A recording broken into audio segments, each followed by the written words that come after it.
GM, just a quick one before we get going. So, as you know, the Blockmates podcast is for informational and entertainment purposes only. Certainly shouldn't be considered as financial advice. We have absolutely no idea what we're talking about half the time. So, any investment decision you do make should be based on your own research and your own understanding of the risks involved. One more thing as well, there's around 50% of people who listen regularly who aren't subscribed yet. So, if you please could just do us a favor and hit the subscribe or the follow button or the like button, helps content grow, helps us grow, helps it reach more people like yourselves, and it means the world to us as well. So that's the last I'll ask of you. So yeah, let's get to the episode. All right, welcome back. So we've been dragging Stephen in here. We've been Dan pestered him last week to come on the podcast. Literally talking town what these guys are up to at the minute. It's everywhere you look. They're absolutely killing it. So wanted to kind of pick your brain and see how you're getting on. But yeah, Stephen, how are you doing? Good, thanks. Yeah, it's exciting time of the year. It's a week before Christmas now, but there's a lot happening, so we haven't slowed down yet at all. More and more games coming on, and just so excited by the community that we're working with. Yeah, absolutely. Before we kind of get into it, can you kind of give us as much or a little detail you want to get into with just a bit of your kind of background, how you've kind of got to this position that you are now in the kind of crypto origin story of Stephen, so to speak. Sure, happy to. Yeah, so I'm head of partnerships and investments at Merit Circle. But how I got there, original background actually was in investment banking, generally around companies are under 100 million market cap. So in a lot of ways, similar to crypto companies where you're advising them for a year, supporting them in capital raising, strategy, business development, helping them legally set up. I worked in Australia doing that for 5 or 6 years. I then joined Australia's first sort of cryptocurrency advisory company called Digital X. It was actually listed on the Australian stock market. I was there in 2017, 18. We advised some of the top ICOs back in the day. And from there, I moved into gaming in the sort of 2019 bear market. I could see that gaming and esports were quite an interesting opportunity. The crossover between the crypto or now Web3 industry and esports was pretty similar, both sort of younger, extra expendable money, generally male biased, on their computers a lot. So I advised, got into advising and supporting a few pretty large esports teams globally. And then I got recruited into Polygon Studios in 2021. I was the first employee at Polygon Studios as it was just being set up. Polygon Studios was the entertainment, gaming, cultural arm of Polygon. Later on, it changed its name to Polygon Labs. So I was originally joined there. I set up the business development team. I was VP head of business development. Back there was, the early stages in games. There wasn't many games within crypto or Web3. And it was kind of like a mad rush of who do we want to work with and how. And there was no tooling. There was no strong onboarding process for game developers or gamers to come in and play games. We had to try and set all of that up through partnerships of both tech providers and actually working with game developers. I was there around a year at Polygon Studios, and then I moved over to lead gaming investments for Polygon Ventures for another year. And then, excellent time there, great exposure to global gaming within Web3. And then I saw what Merit Circle is doing around how they're interacting with game developers, the technology that they're building to support both developers and gamers being able to come in and literally just play games, not have to have all the friction of putting 12 words under your mattress and worrying about your security or having a terrible user experience of signing a transaction every time you want to do something in a game. There was that aspect. It was still a strong founder-run company. Was really excited by the opportunities there and what they were building and how I could get involved and help. So I made the move over around in, I think it was May this year. And I've been leading partnerships and investments for the company. So since my time, we've now brought on over 20 games companies to build with us on Beam. And we've openly and actively reviewing and investing in games as well at the moment. Yeah, that's great. Great pedigree, great backstory. Some great people that you've worked with in the past there. How does, like, for people who are coming in cold here, how does Merit Circle distinguish itself from Beam? And like, can you kind of give us like the high level and what the architecture looks like there? Yeah, I think it goes back to the number one was always around community and creating an ecosystem of adoption for gaming, being able to support both sides on game developers coming into the space and also trying to create and really working with players to make an interesting experience. We definitely talk to both sides and get a lot of feedback on both sides and work on it that way. So in a nutshell, it's a community. Merit Circle is the DAO. It's the governing body. It's where the token holders are. And then, like a lot of gaming DAOs, we had to create a real product. Like a lot of DAOs were lost on what they're going to do in gaming. We started off in Axie Infinity scholarships, but it wasn't something that we wanted to only do. So a lot of DAOs went into questing and things like that. We wanted to go into something that was much larger than the community really needed.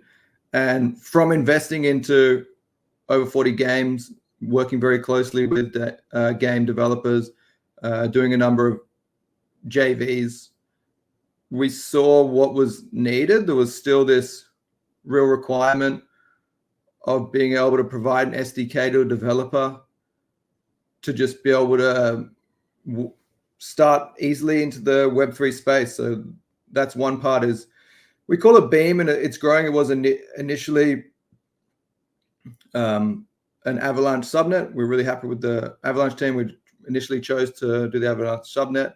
We're really happy with that. We're continuing that. It's a big part of our business. But more around that is the tech infrastructure with that. So we have a marketplace called Sphere. It's a in-game marketplace, so you can trade assets directly in the game via APIs.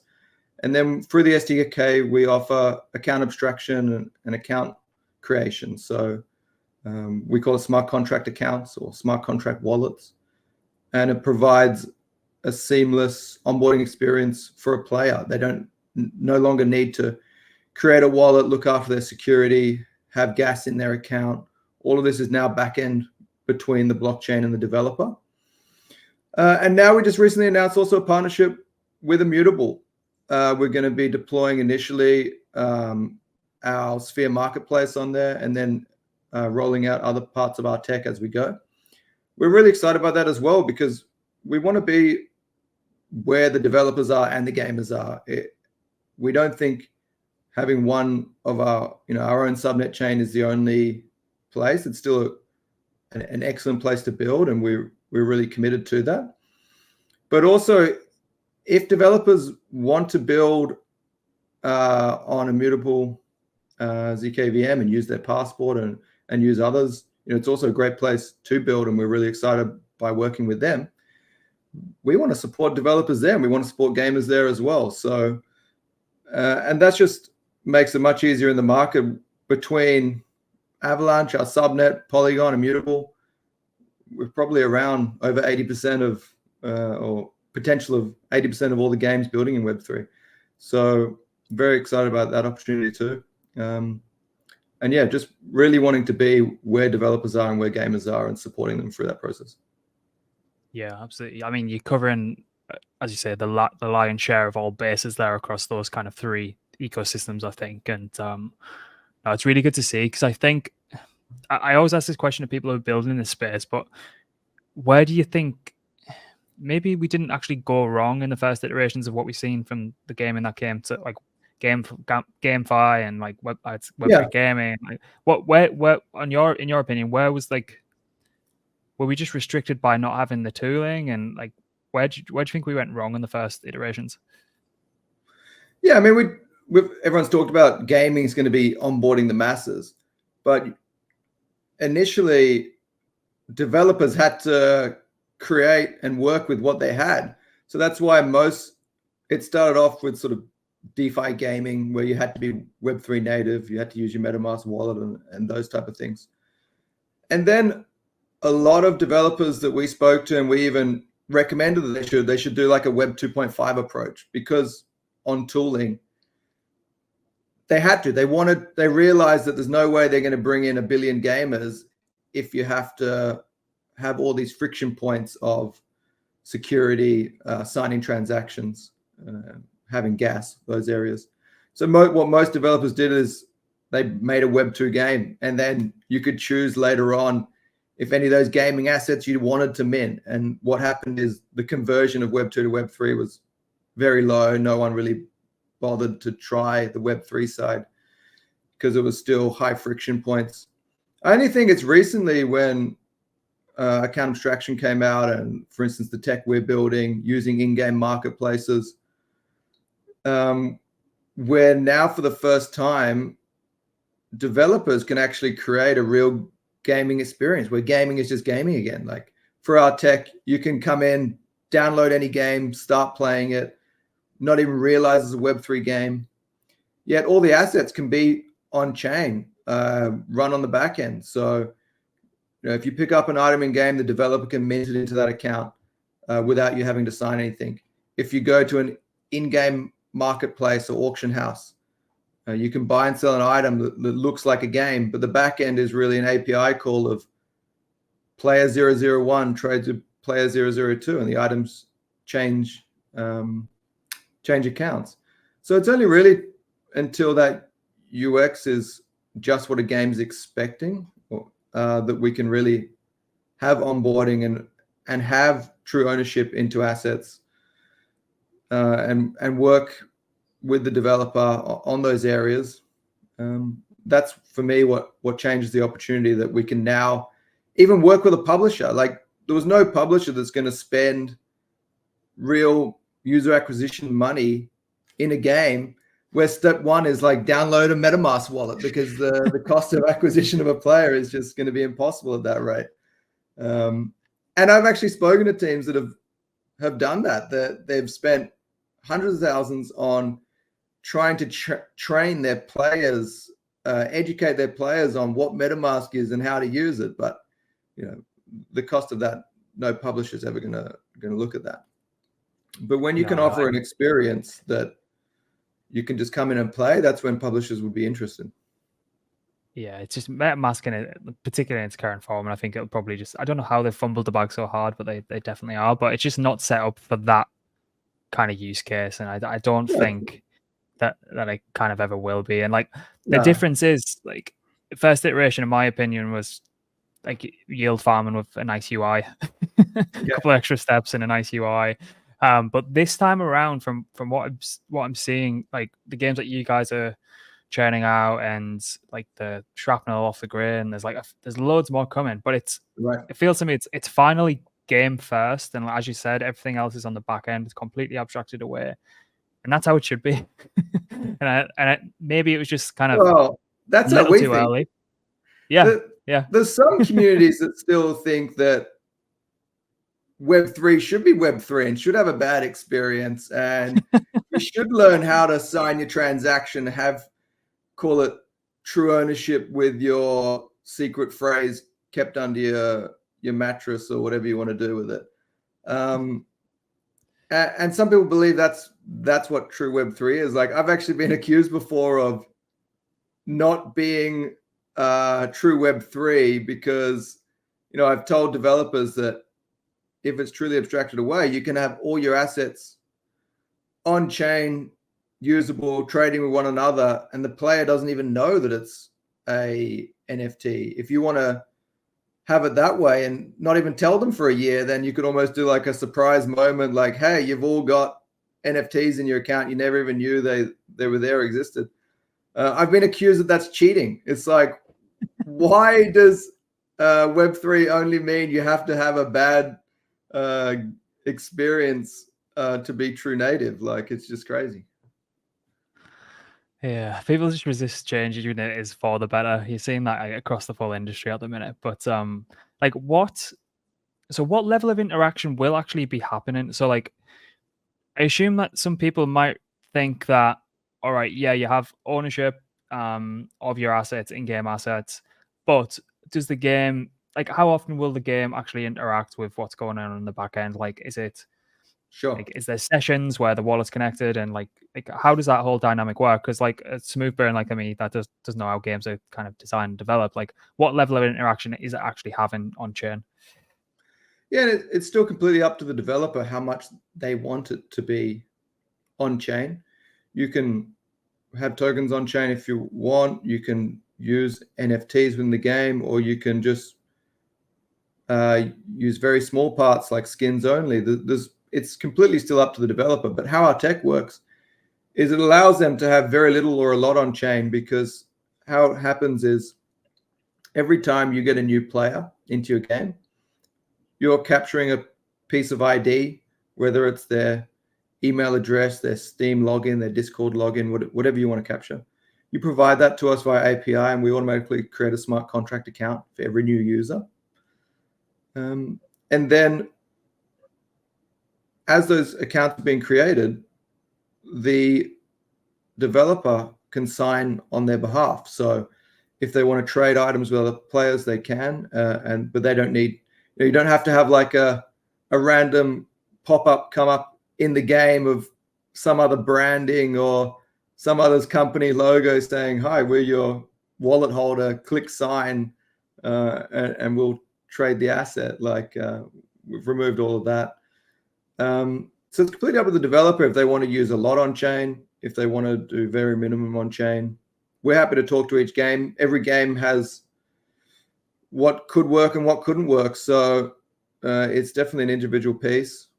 But technically, you can have a lot on chain. All these items can be on chain. You can trade on chain. You can mint on chain.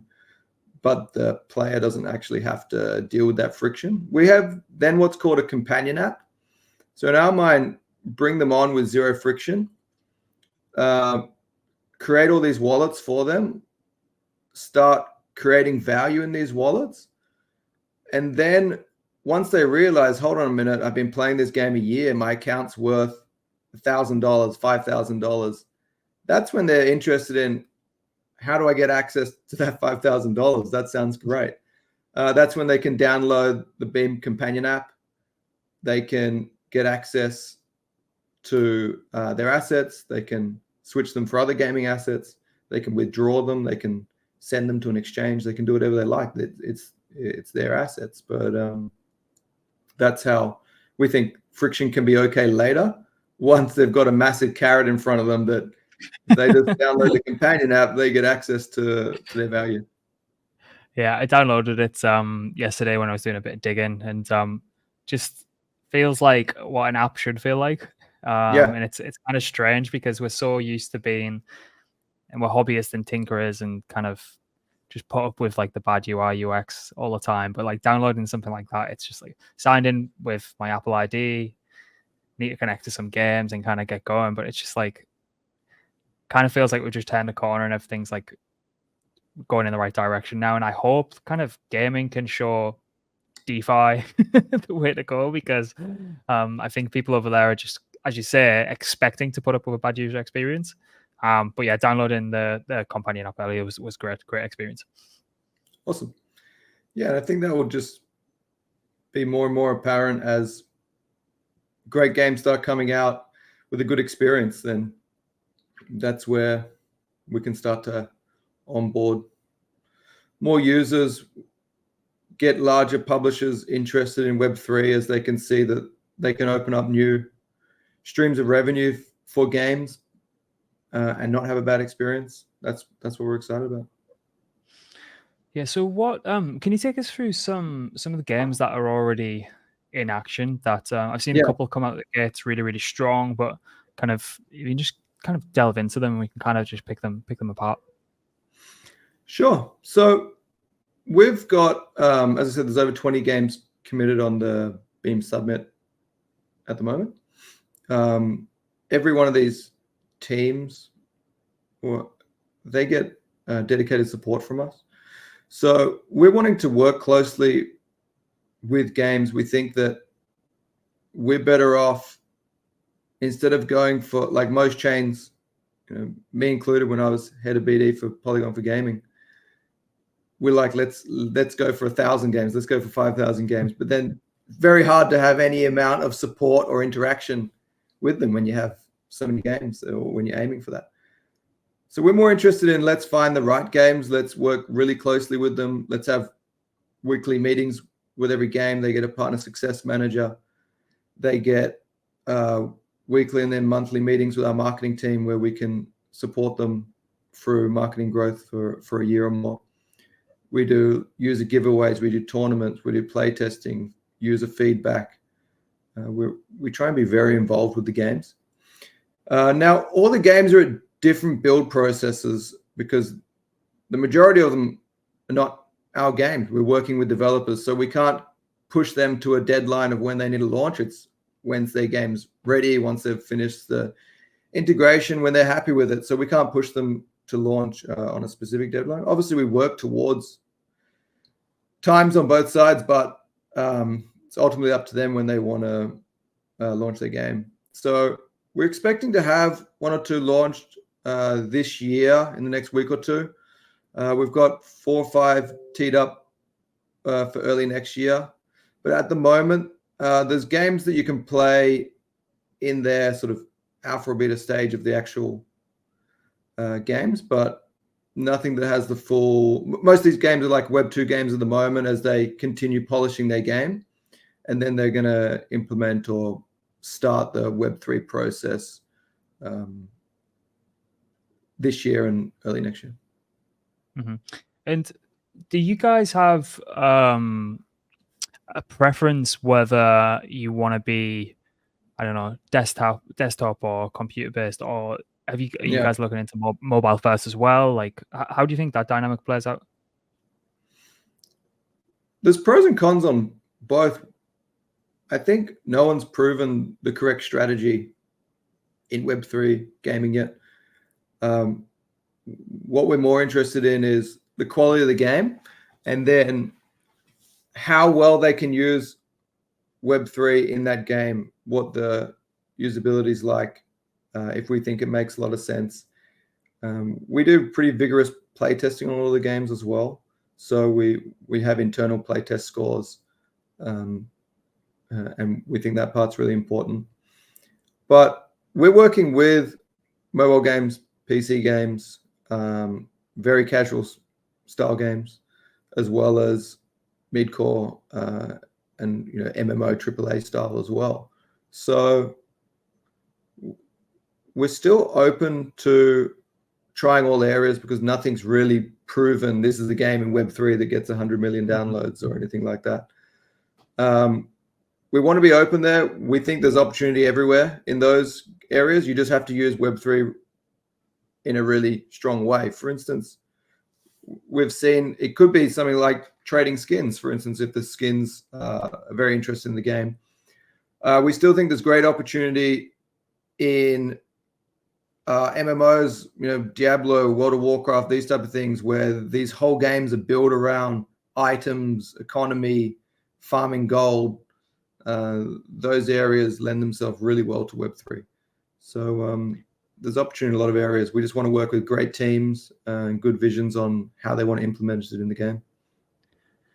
And for you guys, is there like a dedicated strategy for where you're targeting, like globally? Because obviously out in Asia, I'm based out in Asia, and there's definitely a strong affinity for the gaming aspect of the industry, and I think you definitely see an uptick just from personal kind of anecdotes in people who are more willing to kind of play the games and adopt the games and really drive the traffic there. Is there like a focus in specific regions, or is it more just like a global effort? It's a global effort. We've got team members in Asia, Europe, America. We think there's, again, opportunity in all these areas. The VC space in the last couple of years been very hot in the US. Asia is now much stronger. But as the market starts to pick up again, we'll see the VC space in America pick up with that. I think a lot of the opportunity, is still global. There's great teams. We're working with teams actually everywhere, in America, in Europe, in Asia.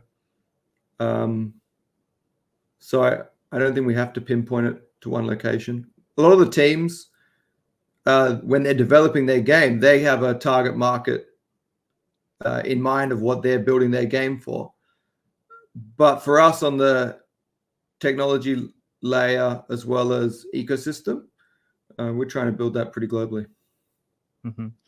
And can you help me unpack this collaboration effort between Polygon, Immutable, and yourselves just a little bit more? Like, how do you kind of foresee this playing out? Is it kind of you can help sort of incubate these games that come to market? They've got networks that can build on it. Like, how do you kind of foresee this happening? Yeah, I think it's definitely a case where we very much respect each other's side of tech adoption, games building on their infrastructure. So we think it's an excellent opportunity to work together. We want to be, we'll initially deploy our marketplace there, as we think they could definitely use with a strong marketplace in that ecosystem. We will then be able to support multiple games in their ecosystem around using our marketplace, but then them also getting access to our Beam ecosystem around supporting games with marketing campaigns, tournaments, giveaways, play testing. Growing that community side is really important and very useful for all game devs. I think it's very much just growing our ecosystems together. There's no point in constantly battling over a game. I think there's merit in, no pun intended, building with the Merit Circle tech and Beam, but also there's great benefits with liquidity as well as the immutable passport, the immutable tech. The game's already building with immutable. There's excellent opportunity there as well. So we think to combine that and work together is much smarter than competing. Mm-hmm. Yeah, I don't think there's much in the industry where there's worth like the competition for at this point. I think it's like you build and collaborate, and maybe when everyone's an absolute behemoth, then there might be a little bit of infighting. But I think we're still so early on the fact that there's just no need for it at this point. At this point, it's much of a collaborative effort, I think. Yeah, and both sides definitely has great strengths. So add them together and work on that together. That's what we like. There's great opportunity for it. Mm-hmm. Who is your UI guy, by the way? The Beam website is like fantastic. I can't mention his name. They're gonna, everyone out there is gonna be willing to poach him. He's too good. It is brilliant though. Really, really impressive. Thank you. Like, no, impression to see. Yeah, with everything he does, we get so much. I better not pump him up too much, otherwise he'll know he's too good. But we get a lot of praise for that, and our design team's excellent. And was it like a long thought out kind of rebranding exercise with Beam? Because I think he's absolutely nailed it on the branding as well. It just like it stands out so much. It doesn't really look like it. I mean this in the best way possible. It doesn't really look like it belongs in like a typical crypto ecosystem, and it just stands on its own 2 feet, you know. And it feels like, I don't know what it feels like, but it's something that I've never kind of seen before in this industry. It's because gaming is gaming. We don't want this to be Web3 gaming. Like for us, we want to work with the most fun games, the best games, the ones where you can't wait until you finish work so you get to jump onto these games and play them. Like that's not crypto branding. That's what we're all been excited about, of playing games, working with the most fun games, having an experience where you can you're so used to coming in and downloading, playing, no friction.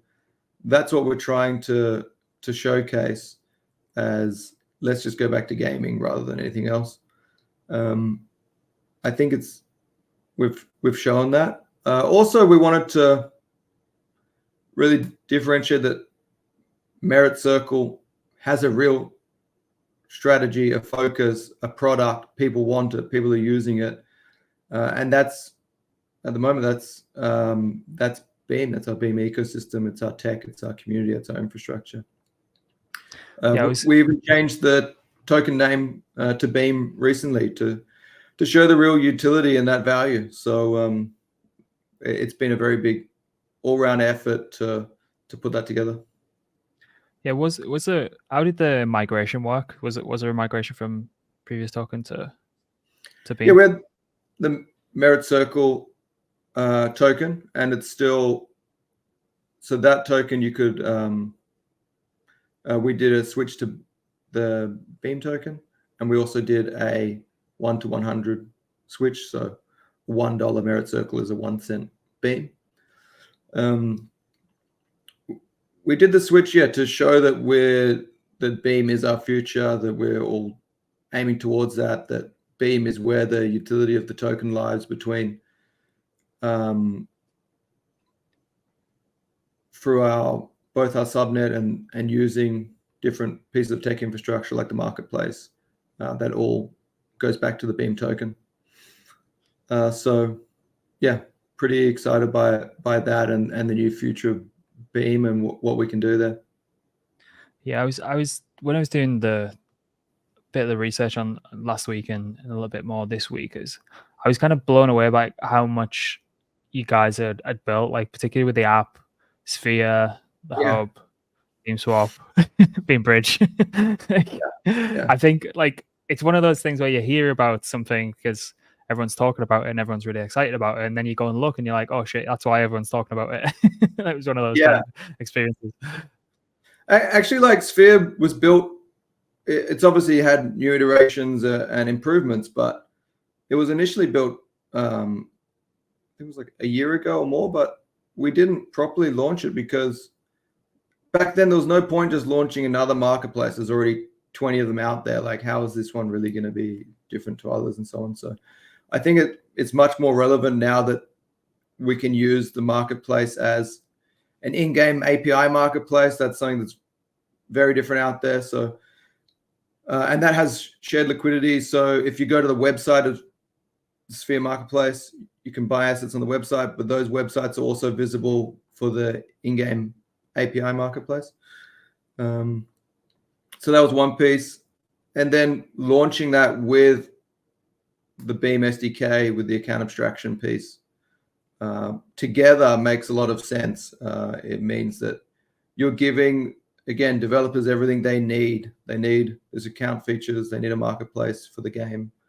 So it gives real strength together rather than on an individual piece by itself.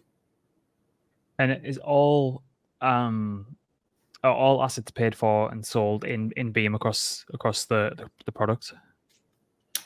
Yeah, well, you can do. We're adding more and more tokens to that and also more chains. Like, obviously we have the Beam subnet, but then we're also adding the immutable zkVM chain. So we'll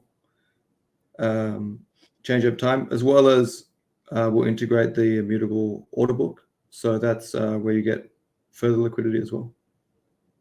Yeah, that's impressive.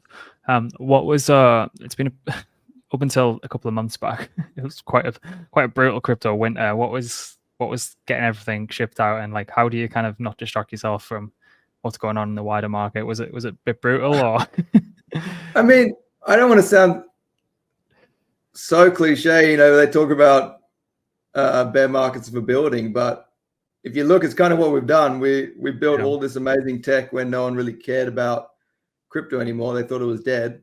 Now, if you look through everything we've been building the last year, it's a great time to showcase it and build adoption and use case and have many developers using it. So yeah, sounds corny that bear markets were building, but it worked very well for us, and we're really happy with a lot of the tech we've built, the momentum, the community, the game developers that we're partnering and working with.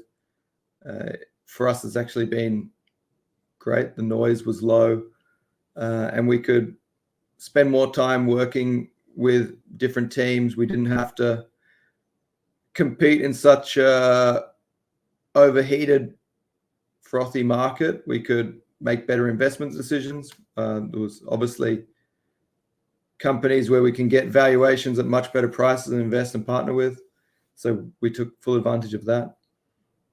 So yeah, the bear market's been great. I don't know what some people call this, a bull market or not. I don't know what we call it. I guess our token's been doing has been doing well, and a lot of the gaming tokens or tokens around gaming have also been doing good. But let's see what next year looks like. It'll be very exciting. What seed allocation valuation starting to creep up? Anything yet you're seeing starting to creep up since the recent increase in market across the board, or pretty flat still? Or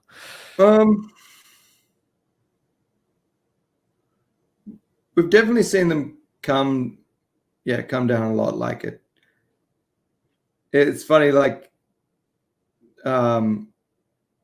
some teams are still trying to get away with like a bull market valuations, and they just can't close. Others in the last few weeks have actually tried to increase their price on us, and we've said no. Not mentioning any names, but we don't really like terms changing on us halfway through a deal, and that just shows that they're trying to take advantage of the market, and good luck to them. But yeah, prices haven't creeped up a lot, really. It's more just nothing was closing, and now things can close, which is good. So there's still good valuations and strong teams, but I think if the token, if Bitcoin, Ethereum price can maintain, I think we'll start to get some more investments happening Q1 next year. Would you ever consider anything that's already liquid? Yeah, we've looked at liquid and NFTs. We definitely look at it. I think we're generally more a seed investor rather than liquid, but yeah, we look at both. Is it difficult for, like, obviously throwing a token in the mix with a game is just like this extremely new kind of concept. Like the old idea of incentivization and tokenization on top of the game is like there's a million different kind of game theoretical ways that you can kind of play that to kind of use it as a customer acquisition channel, and hopefully you get like a bit of retention there. Can the token be a little bit of a distraction for developers at times? Like, is it something that they'd rather someone else kind of look after, if that makes sense, from like a tokenomics standpoint, distribution, like utility, like, or are they kind of like all in on the aspect that it is, if it's going to be Web3, then we obviously have to get this aspect right as well? Some games were only doing NFTs, like they didn't want to have to deal with the token, and they thought that they can have a great game and just have NFTs, and that's also a valid strategy, where that could just be Counter-Strike with skins, and the skins are NFTs, and that's all you need. Other games want a token, and I think if it goes, it can be hard to have the right utility and mechanics, but there's definitely some out there that you can use well. What we don't like is when you work with a developer and they've got 4 games and they want to do 4 tokens. Like, to split your effort on that is just like, it's hard enough looking after one, having a great economy for one, getting one listed, if they're using market makers, if they're doing liquidity pools, all of these areas. We all know that to do this for one token is a lot of work. And then teams kind of think, hold on, if I can do a FDV of 30 mil per token Why don't I do 4 tokens? It's like, well, simple math. Yeah, simple math. Look, it's hard enough looking after one, and we still like tokens in games, definitely. It just has to have a use case. They need to support it. And we like 1 token. We don't like 6 tokens in one game, or dual tokens, or we've seen developers, I think, it's better for, if you're a multi-game developer, have one overarching utility token for all your games and look after that rather than try and do multiple tokens. Yeah, 100%. I completely agree with that. Is there anything interesting happening in the guild space? Like, is there anything kind of changed up from first time around, like last cycle, or it's pretty much steady away? Well, there's not a lot of people focusing in the guild space. A lot of move to questing, user acquisition, those areas. We still have a lot of NFTs in different ecosystems that we're looking after, because that's some previous investments that we've done. But having a full-time strategy in the guild space is not something that we're doing. We would look at it for the right opportunity, but I'm not seeing a lot of interest in that space at the moment. I think it's just for us. We've found what we're good at and we want to focus on. We think it's one of the biggest demands in the space, which is building great infrastructure for games and also building communities around them. And we think that on its own is a very big challenge and a lot of work, and we don't need to look a lot further than that.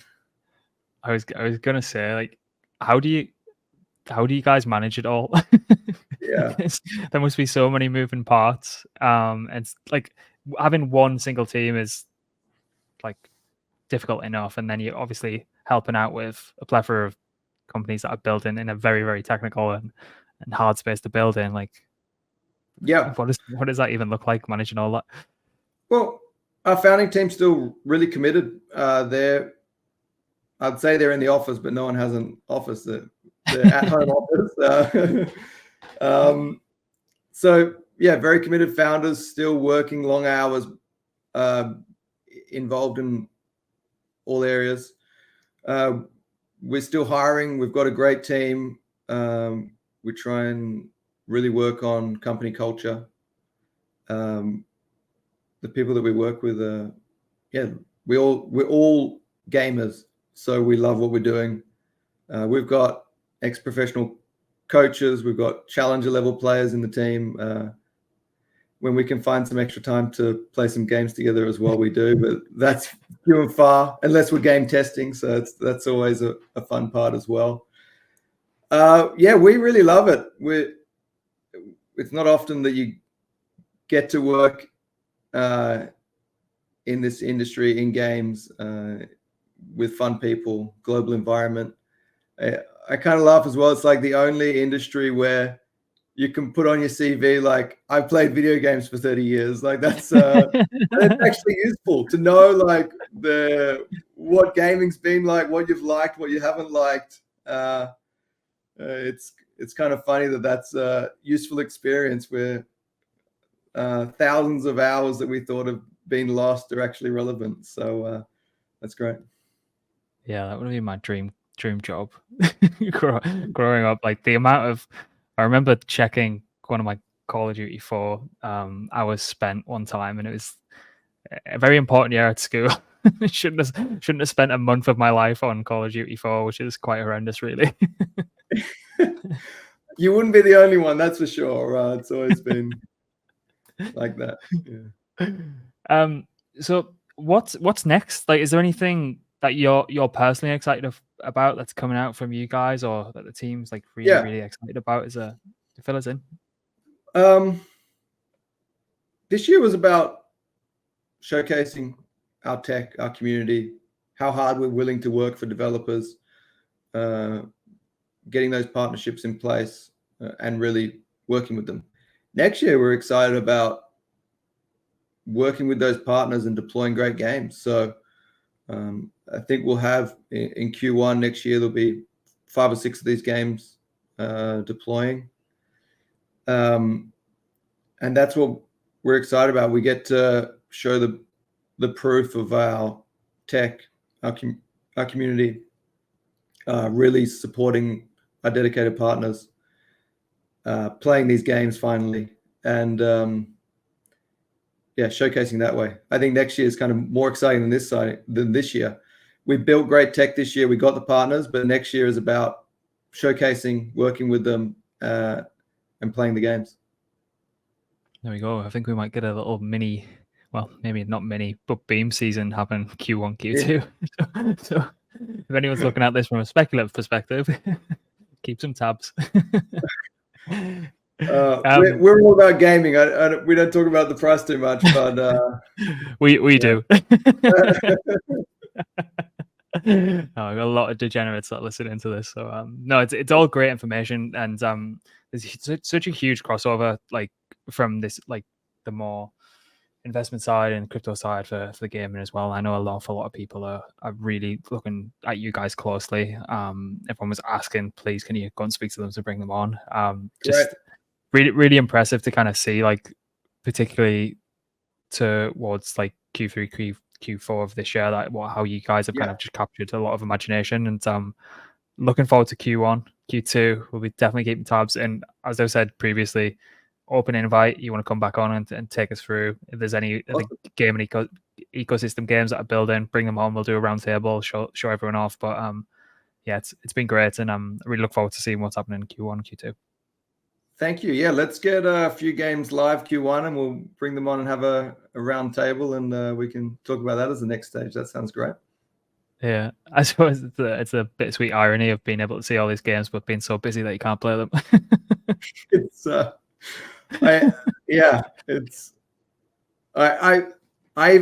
we have a game testing team because we find it's better to, if 20 different people play a game, how do they compare them against one another? So now we have dedicated play testers that write us a report, give us feedback on which games. So they get to have the fun of playing the games, and they just tell me which ones are really good. The very good ones I do play, because I definitely want to get in on those.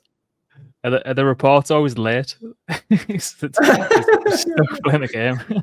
Just as late as your homework, eh? Oh God, Stephen, thanks so much, mate. And as I say, open invite, we'll do it again. Pretty sure everyone's been really excited to kind of see what you guys are pushing out. And thanks very much for your time, and let us know if you need anything. We're always happy to help. Great. Thanks so much for having me on.